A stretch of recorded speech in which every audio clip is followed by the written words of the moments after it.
So this is the chart that I have for Bernice Worden when she disappeared.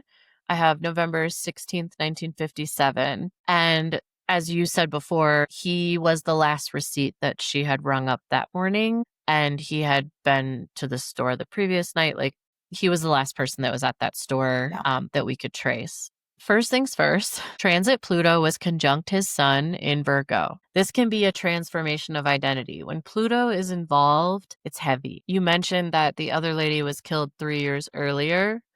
I believe that this Pluto conjunction was not far from happening. In fact, I think it was within 10 degrees. Okay, so still conjunct. Still conjunct. It was approaching this exact conjunction, but I'm pretty sure that can still apply for that. Okay. Anyways, so this is transformation of identity, often having to face negative aspects of himself. There can be power dynamics and struggles during this time. There's buried parts of him that will be surfacing, asking to be resolved. This is going to be him confronting his shadow parts, and it was meant to encourage him to rebirth into the next evolved version of himself. Now, let's address the elephant in the room, this giant square in the chart. This is called a grand cross. And this grand cross is forming between his natal nodes and the natal nodes of the collective at that time. This is crazy.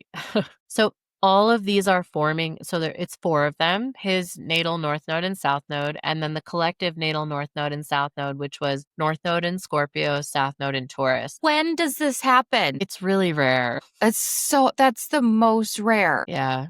Yeah. I mean, it happens for everyone, but it's rare to have something so known and crazy happening on the same day. Same day.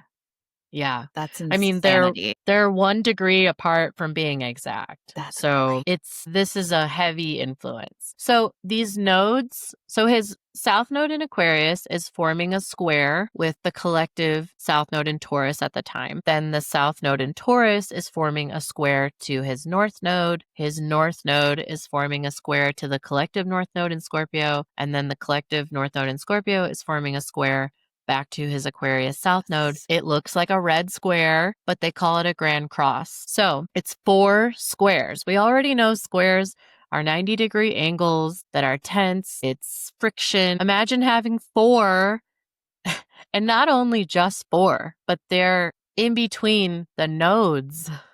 Right.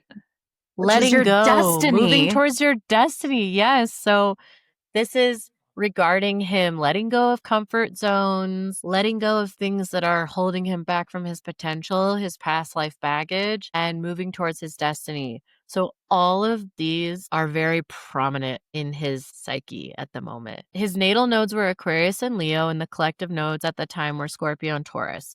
So this is a tension pulling him in 4 different directions, forcing confrontation and requiring resolution. So his natal nodes are being activated and they're being asked to be tended to. This is a time that will feel overwhelming, obviously, but it's purposeful and it's meant to motivate him to finally let go of patterns of detachment and isolation, stubbornness with that south node in Taurus, and move towards creativity and warmth with his north node in Leo, and transformation with the north node in Scorpio. His natal Neptune retrograde in Cancer in his 2nd house greatly influences his core beliefs and values, was opposite transit Venus in Capricorn. So we have Neptune at 11 degrees in Cancer, 2nd house. It's opposite natal Venus, 16 degrees. So this is illusion versus reality regarding relationships or even women. This is boundary issues here with that Neptune in Cancer. Neptune in Cancer can have moodiness and reactivity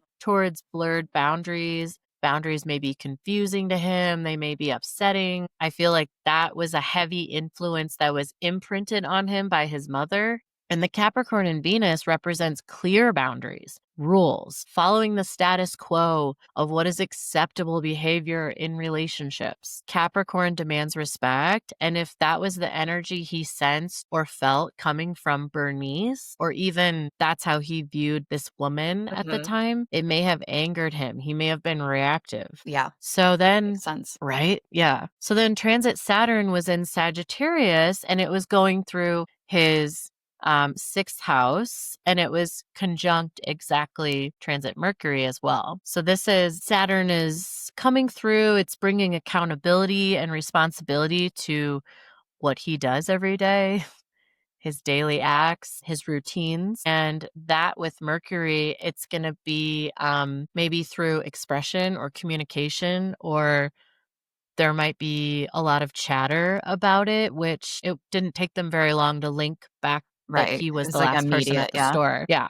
Saturn can also represent the law. So this is the law coming in and tidying up his missteps, bringing in consequences to better serve the ebb and flow of karma.